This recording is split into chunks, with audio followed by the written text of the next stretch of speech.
Okay, so let me start with something that's probably familiar. You're standing in the supplement aisle. There are 7 different bottles of magnesium. They all look slightly different. Some say glycinate, some say citrate, some say triple complex or ultra absorption, and you genuinely have no idea what any of that means. You grab the cheapest one, or the one your neighbor mentioned, or you just give up and leave empty-handed. I've had this conversation with patients more times than I can count, and every single time, my answer is the same. The form matters more than most people realize. Which form you're taking is often the entire reason it's working, or not working at all. So before you buy anything, or before you keep taking something that doesn't seem to be doing much, let's talk. And I do want to say upfront, everything I share here is educational. It's not medical advice, and it's not a substitute for a real conversation with your own doctor who knows your full history. Think of this as the conversation you wish you'd had at your last appointment. Here's something most people genuinely don't know. Almost half of American adults aren't getting enough magnesium from food, and after 60, that gap gets wider. Not because you're doing anything wrong, but because your body literally changes how it handles this mineral. Your gut absorbs it less efficiently, your kidneys hold on to less of it, and if you're on blood pressure medication, water pills, or an acid reducer, which a lot of people in their 60s and 70s are, those drugs are actively pulling magnesium out of your body every single day. You could be eating a perfectly decent diet and still running low. And the really tricky part? A standard blood test will usually come back normal even when you're deficient. Your body is good at robbing from your bones and muscles to keep your blood levels looking fine. So by the time a lab flags a problem, the shortage has often been quietly building for years. Magnesium is involved in over 300 things your body does every day. Heart rhythm, blood sugar, sleep, mood, bone strength, muscle function, all of it. When it runs low, all of those things start to feel it, and it tends to show up in ways that are very easy to chalk up to just getting older. Sometimes it's not age, sometimes it's magnesium. So let me walk you through the main forms, what each one actually does, where the evidence is solid, and honestly, where I'd point you if we were sitting across from each other right now. Magnesium glycinate. This is the one I reach for most often when someone tells me they're struggling with sleep, or they've tried magnesium before and it upset their stomach. Here's what makes it different. When magnesium is chemically bonded to an amino acid called glycine, not just mixed with it, actually bonded, your body absorbs it much more readily, and it moves through your digestive system more gently than most other forms. The loose stools and stomach cramps that make so many people quit magnesium altogether? Much less common with this one. Glycine itself has a calming effect on the nervous system. That's part of why this form keeps coming up in sleep research, and magnesium helps keep cortisol, your stress hormone, from spiking at night and keeping you wired when your body is trying to wind down. Researchers looking specifically at magnesium supplementation and sleep in older adults have observed improvements in how quickly people fell asleep, how long they stayed asleep, and how often they woke too early. A 2023 analysis pulling from 7 randomized controlled trials also found meaningful improvements in mood scores compared to placebo. Real published research, not marketing copy. Now here's the part that really matters when you're standing in that aisle. Not everything called magnesium glycinate actually is. The form the research uses is one where the magnesium and glycine are chemically bonded together.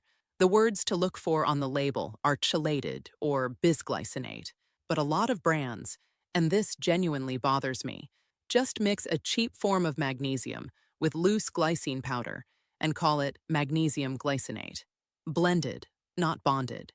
It absorbs poorly and is more likely to upset your stomach. So when you bring this up with your doctor, and I hope you do, bring the bottle. Look for chelated or bisglycinate clearly on the label. If it just says magnesium glycinate and the ingredient list shows magnesium oxide or magnesium carbonate next to glycine as separate items, That's the imitation version. Not what you want. If sleep, anxiety, low mood, or simply wanting the gentlest option is what you're after, this is the form with the strongest case behind it. Magnesium citrate. This one pairs magnesium with citric acid, absorbs well, though not quite as efficiently as the chelated glycinate, works solidly at moderate amounts. At higher doses, it has a laxative effect, which is either useful or a problem, depending on your situation. What I want to share is what researchers have found, because the cardiovascular and metabolic data is worth knowing.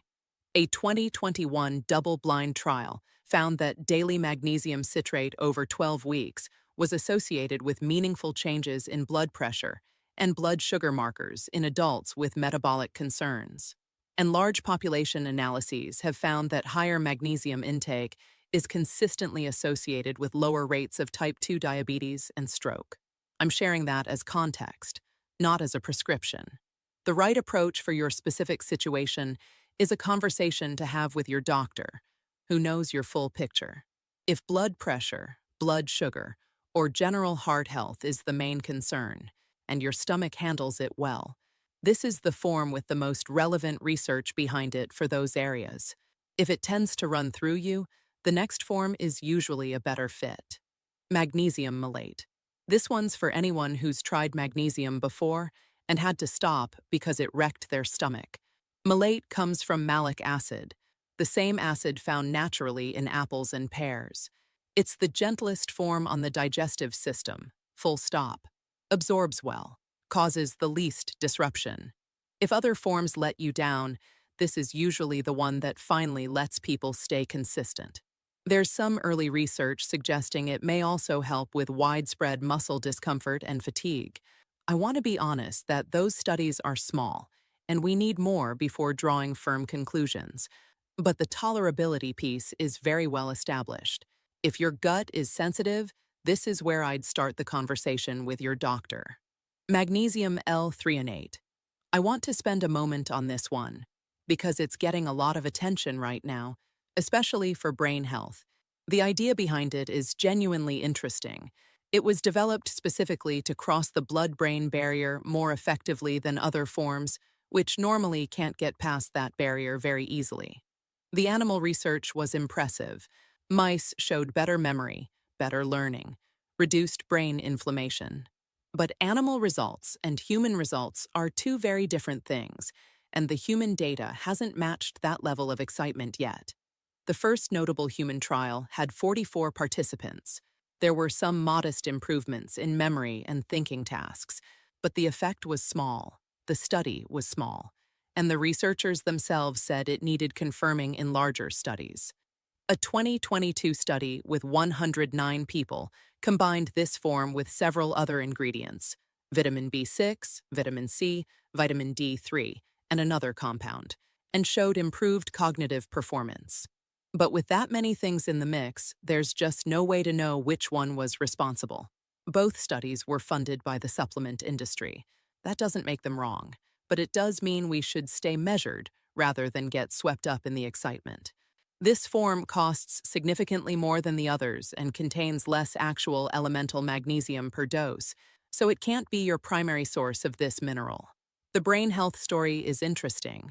It's just not proven yet at the level I'd need to put it ahead of the other forms. Worth watching as the research develops, not where I'd start. Magnesium oxide.